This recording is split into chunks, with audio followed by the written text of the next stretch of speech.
The Five Mindfulness Trainings. First training. Aware of the suffering caused by the destruction of life, I am committed to cultivating compassion and learning ways to protect the lives of people, animals, plants, and minerals.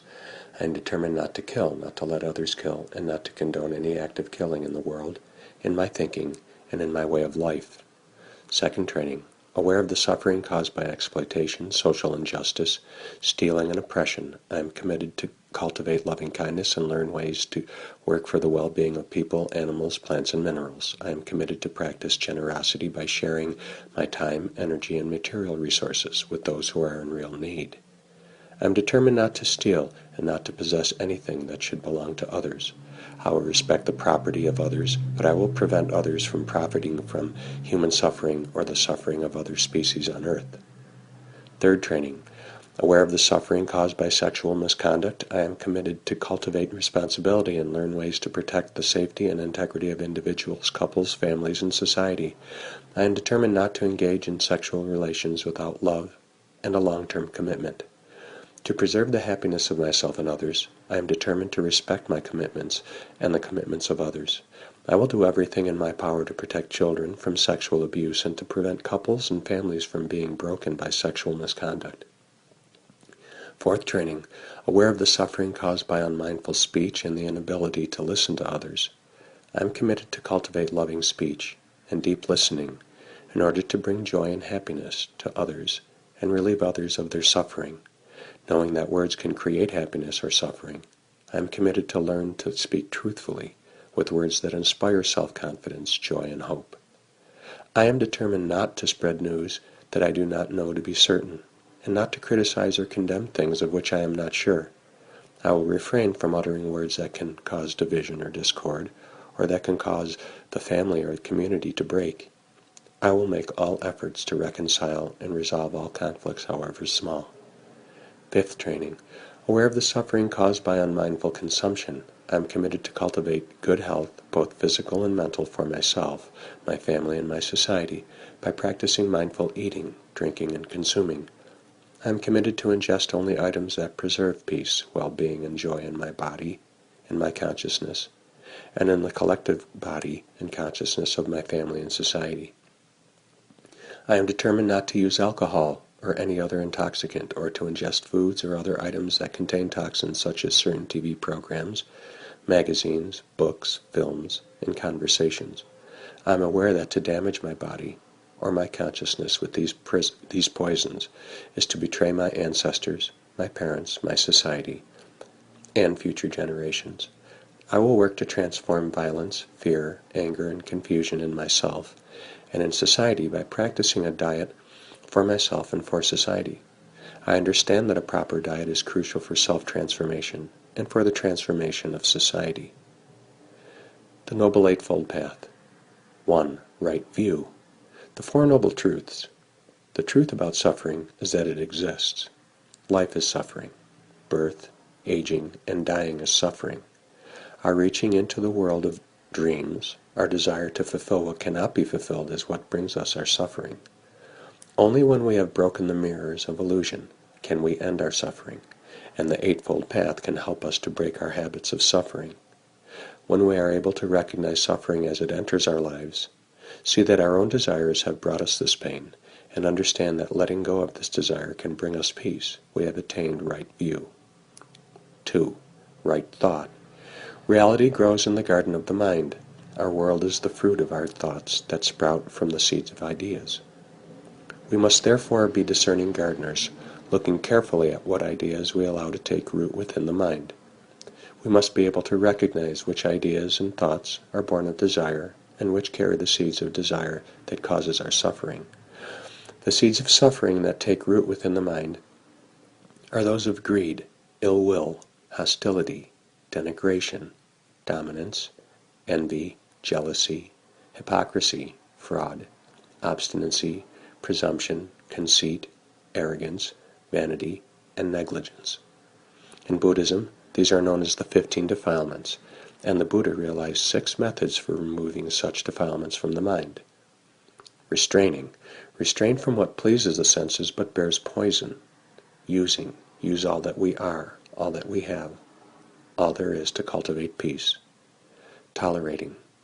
Tolerate all adversity, and never abandon our gardens to the wild. Avoiding. Avoid all that is impure and spoils the soil of the mind. Tend only to what is pure, and that which nurtures the pure. Destroying. Remove the defilements by destroying them from the root. Developing. Never cease to develop our skills of peacefulness. Right speech. We are often judged by our words. Long after we leave this world, our words shall remain. Words can often be sharper than the blade of the sword, bringing harm to the spirit of a person, which can cause wounds that are deeper and last longer than that of a dagger. Therefore we must choose our words carefully.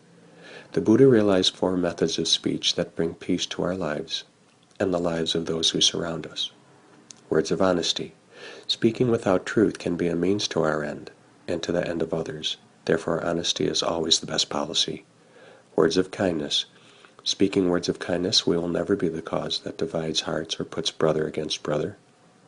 We become peacemakers. Our words are cherished and valued, and shall bring peacefulness to ourselves and to those surrounding us.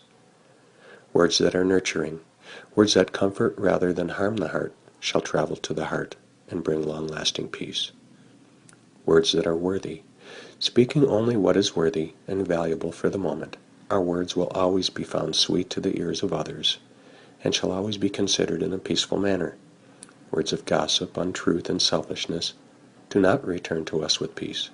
The worth of our words is measured by how much they improve the silence. Right action. All our lives we have been instructed to do the right thing. Often we are perplexed with what is the right thing. Ultimately, we must decide for ourselves what is right, but often our judgment is clouded by the defilements of the mind. While upon the Eightfold Path, we must remember that our aim is to end our suffering. All we do comes back to us in one way or another, eventually. What may be the right thing for the moment may not be the right thing for the next. Although this moment is the only one that exists, we must not fail to realize that within this moment, the past, present, and future are contained. The truly right does not change from moment to moment. Look deep within your own heart, and you will know what is right. The golden rule in Buddhism is, do no harm. The Buddha practiced the following code of conduct in his own life. Respect life. Earn all that you have. Control your desire rather than allow desire to control you. Right livelihood. Often when one begins practicing the ways of peace, a time comes when lifestyle must be evaluated. In this life, we have the opportunity to liberate ourselves from the cycle of suffering and find peace. We also have the opportunity to help others break free. Does one's way of life support or hinder the ways of peace? Only the heart knows. Right effort. The path is not an easy one. Our habits of suffering are strong and deeply imprinted in our way of life. It is difficult to maneuver peacefully in a world of chaos. Many of the things that we know we must let go of are things that we have held dearly, for we have fought fiercely to obtain them. Our very own self-worth and identity may have been formed with great personal sacrifice. Discipline and diligence is key to persevering on the path.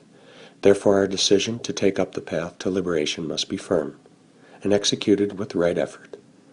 When we have realized the truth of suffering and are willing to seek liberation with the same tenacity as a drowning man struggles for a breath, then right effort has been attained. Right mindfulness. Being mindful of the heart of matters can help us to overcome suffering with understanding.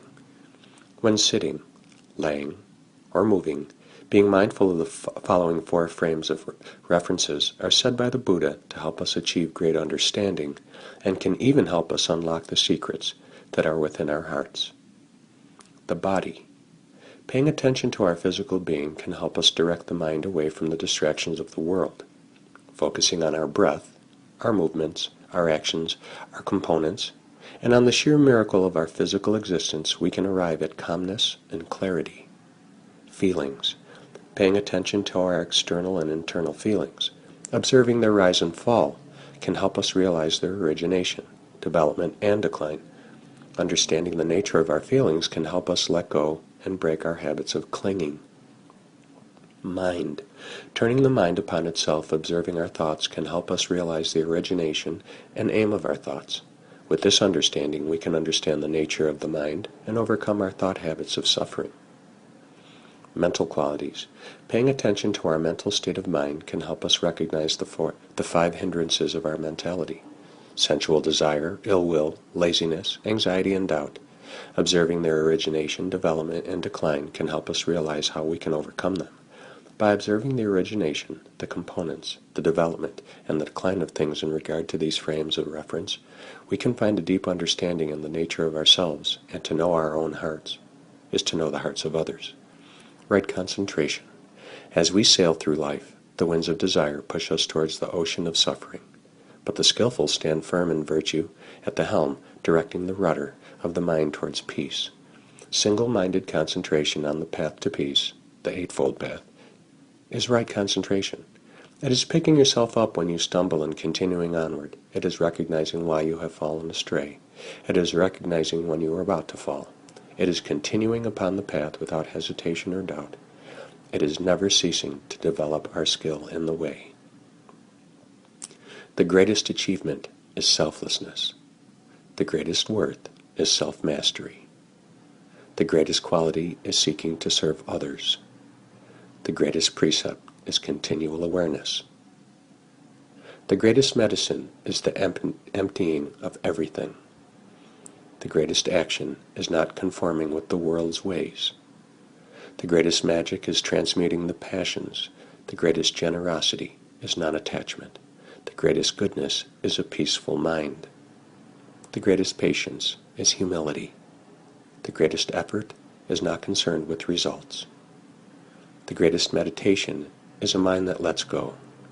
The greatest wisdom is seeing through appearances.